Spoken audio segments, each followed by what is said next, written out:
भक्तों, आप सभी को ज्येष्ठ पूर्णिमा की हार्दिक शुभकामनाएं। सनातन धर्म में ज्येष्ठ माह की पूर्णिमा का विशेष महत्व होता है। इस दिन भक्त सत्यनारायण व्रत रखते हैं और गंगा में स्नान करते हैं। मान्यता है कि इस दिन गंगा स्नान करने से जीवन के दुख और परेशानियों से मुक्ति मिलती है। लेकिन इस साल ज्येष्ठ पूर्णिमा की तारीख को लेकर थोड़ा भ्रम है। तो इस वीडियो के जरिए हम जानेंगे कि साल 2025 में ज्येष्ठ पूर्णिमा किस दिन पड़ेगी, व्रत कब किया जाएगा, स्नान और दान किस दिन होंगे, इनका शुभ समय क्या रहेगा, पूजा का मुहूर्त कब है, पूर्णिमा तिथि कब शुरू और समाप्त होगी, और चंद्रमा के दर्शन किस समय होंगे, व्रत का पारण कब और कैसे करना है। इन सभी सवालों के जवाब इस वीडियो में आपको मिलेंगे। लेकिन वीडियो शुरू करने से पहले आपसे निवेदन है कि अगर आपको वीडियो थोड़ा भी अच्छा लगे तो कृपया एक बार लाइक जरूर करें, क्योंकि आपका एक लाइक हमारे लिए बहुत मायने रखता है। और भगवान सत्यनारायण की कृपा पाने के लिए कमेंट बॉक्स में लिखें जय सत्यनारायण भगवान या जय श्री हरि। तो अब बात करते हैं ज्येष्ठ पूर्णिमा की। ये दिन मां लक्ष्मी और भगवान विष्णु को समर्पित होता है। मान्यता है कि इस दिन पूजा और व्रत करने से इच्छाएं पूरी होती हैं। इस दिन पवित्र नदियों में स्नान करना और जरूरतमंदों को दान देना बहुत ही पुण्यकारी माना गया है। ज्येष्ठ पूर्णिमा को चंद्रमा की पूजा करने से कुंडली में मौजूद चंद्र दोष कम होते हैं। अगर कुंडली में चंद्रमा की स्थिति ठीक नहीं है या उसकी दशा चल रही हो तो इस व्रत से उसके प्रभाव में भी कमी आती है। श्रद्धा और सामर्थ्य अनुसार इस दिन अन्न, कपड़े और धन का दान करना बहुत शुभ माना जाता है। ज्येष्ठ पूर्णिमा के दिन भगवान सत्यनारायण की कथा सुनना भी बहुत फलदायी होता है और इससे घर में सुख शांति बनी रहती है। इसे वट पूर्णिमा भी कहा जाता है। इस दिन महिलाएं वट सावित्री व्रत करती हैं और अपने पति की लंबी उम्र और अच्छे स्वास्थ्य की कामना करते हुए निर्जला व्रत रखती है तथा वट यानी बरगद के पेड़ की पूजा करती है।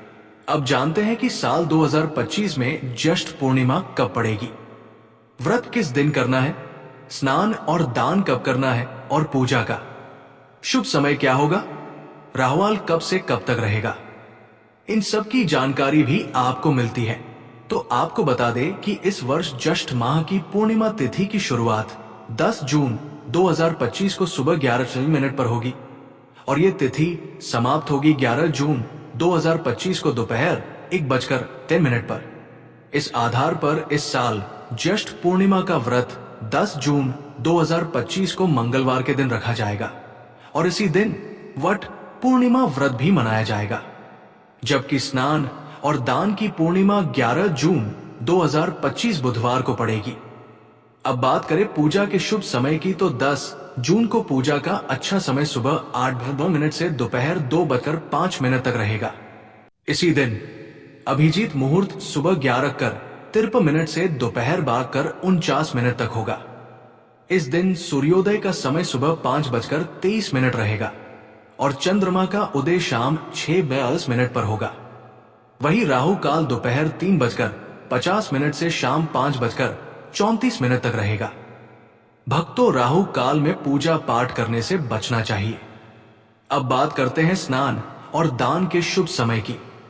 आपको बता दें कि ब्रह्मा मुहूर्त में स्नान करना सबसे शुभ माना गया है और 11 जून को ब्रह्मा मुहूर्त सुबह 4:02 से है 4:42 तक रहेगा। चलिए अब जानते हैं कि ज्येष्ठ पूर्णिमा के दिन किन बातों से बचना चाहिए। इस दिन भूलकर भी मांसाहारी या तामसिक चीजों का सेवन नहीं करना चाहिए। बाल और नाखून नहीं काटने चाहिए। किसी से झगड़ा विवाद या अपशब्द बोलने से बचे। साथ ही नशा और जुआ जैसे कार्य भी इस दिन नहीं करने चाहिए। इस दिन काले कपड़े पहनने से भी बचना चाहिए, क्योंकि ये नकारात्मक ऊर्जा को आकर्षित कर सकता है और आपके कामकाज या व्यापार पर गलत असर डाल सकता है। दान या पूजा के समय भी काले रंग के सामान का उपयोग ना करें, क्योंकि इससे चंद्रमा की स्थिति कमजोर हो सकती है और राहु का असर बढ़ सकता है। भक्तों, पूर्णिमा के दिन 2 तरह से व्रत किया जाता है। कुछ लोग दिन भर व्रत रखने के बाद शाम को चंद्रमा को अर्घ्य देकर व्रत खोलते हैं और कुछ लोग भगवान सत्यनारायण के नाम पर व्रत करते हैं। सत्यनारायण व्रत में सुबह स्नान आदि के बाद भगवान की पूजा की जाती है, उनकी कथा सुनाई जाती है और फिर उन्हें भोग लगाकर अपराह्न या सायंकाल में व्रत खोला जाता है।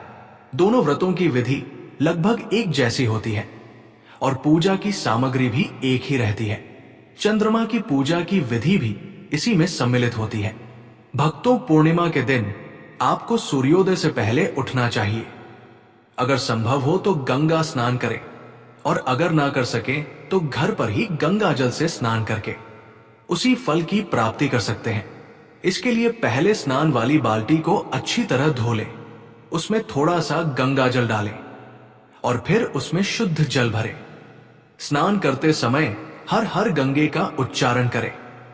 स्नान के बाद साफ कपड़े पहने और अपने घर के मंदिर की सफाई करें। पूजा स्थल पर गंगा जल छिड़क कर उसे शुद्ध करें। सबसे पहले किसी शांत और साफ जगह पर पूर्व या उत्तर दिशा की ओर मुख करके बैठ जाएं। पूजा में लगने वाली सारी सामग्री पास में रख लें। अब जानते हैं कि पूजन में कौन कौन सी चीजें चाहिए होंगी। इसमें रोली, मौली, अक्षत, पान, सुपारी, लौंग, इलायची, धूप, दीपक, इत्र, जनेऊ, फूल, फूलों की माला, फल और मिठाई आदि शामिल करें। साथ ही दक्षिणा देना भी जरूरी होता है। जल के लिए एक लोटा रखें जिसमें थोड़ा सा गंगा जल डालें और फिर उसमें शुद्ध जल भर लें। सारी सामग्री एक जगह जमा करके आसन पर बैठ जाए। फिर एक लकड़ी की चौकी या पाटा लें, उस पर पीले रंग का कपड़ा बिछाएं और भगवान का स्थान तय करें। जो भक्त सत्यनारायण भगवान की पूजा कर रहे हैं वे उनकी तस्वीर रखें और अगर चंद्रमा का व्रत कर रहे हैं तो भी भगवान सत्यनारायण या लक्ष्मी नारायण की तस्वीर या मूर्ति को रखें। अब सबसे पहले व्रत और पूजा का संकल्प लें। इसके लिए सीधे हाथ में थोड़ा जल, पुष्प, अक्षत और एक सिक्का लें। भगवान सत्यनारायण का ध्यान करें और अपना नाम, गोत्र, स्थान का नाम, मकान नंबर और शहर का नाम लेते हुए भगवान से प्रार्थना करें कि ये पूजा और व्रत बिना किसी बाधा के पूरा हो जाए। आप जो भी इच्छा रखते हैं वो भी भगवान से कहें। इसके बाद संकल्प की चीजें भगवान के चरणों में अर्पित करें। संकल्प करने के बाद पूजा की शुरुआत करें। सबसे पहले भगवान गणेश का ध्यान करें और फिर सत्यनारायण भगवान को स्मरण करें और निवेदन करें कि वे इस पूजा को स्वीकार करें। फिर भगवान को जल अर्पित करें। इसके बाद पंचामृत से स्नान कराएं। पंचामृत बनाने के लिए कच्चा दूध, दही, घी, शहद और शक्कर मिलाएं। यदि आपके पास धातु की मूर्ति है तो सीधे स्नान कराएं और अगर केवल तस्वीर है तो एक फूल लें और उसमें पंचामृत लगाकर भगवान को अर्पित करें। स्नान के बाद साफ जल से भी स्नान कराएं, यानी फिर से जल अर्पित करें।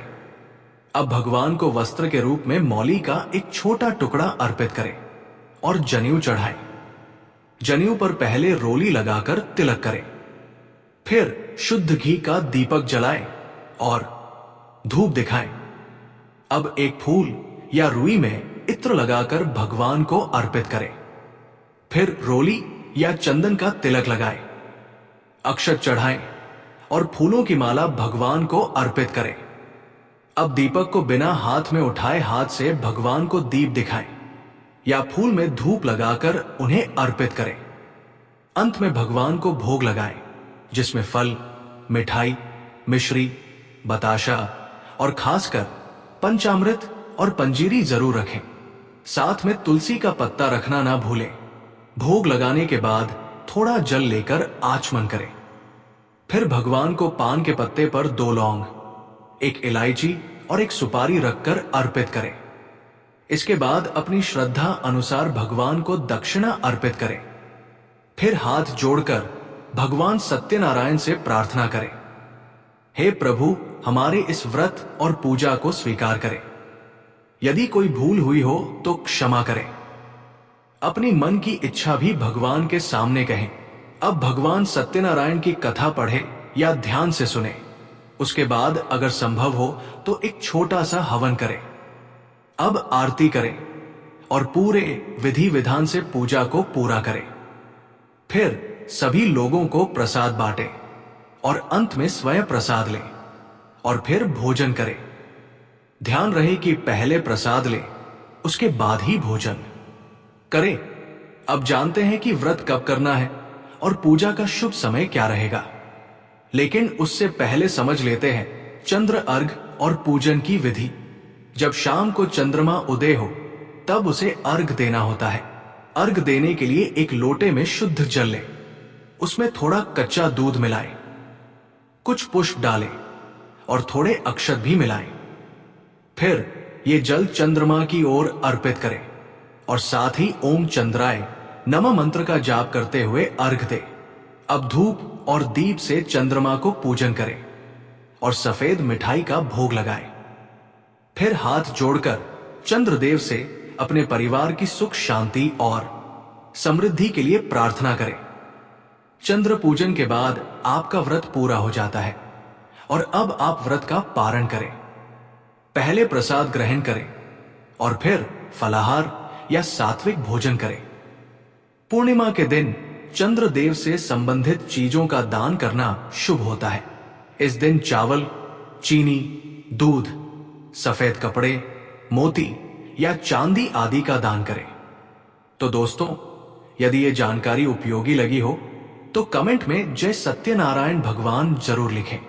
अगर वीडियो थोड़ा भी अच्छा लगा हो तो कृपया लाइक करें, शेयर करें और साथ ही भक्ति ज्ञान चैनल को सब्सक्राइब जरूर करें।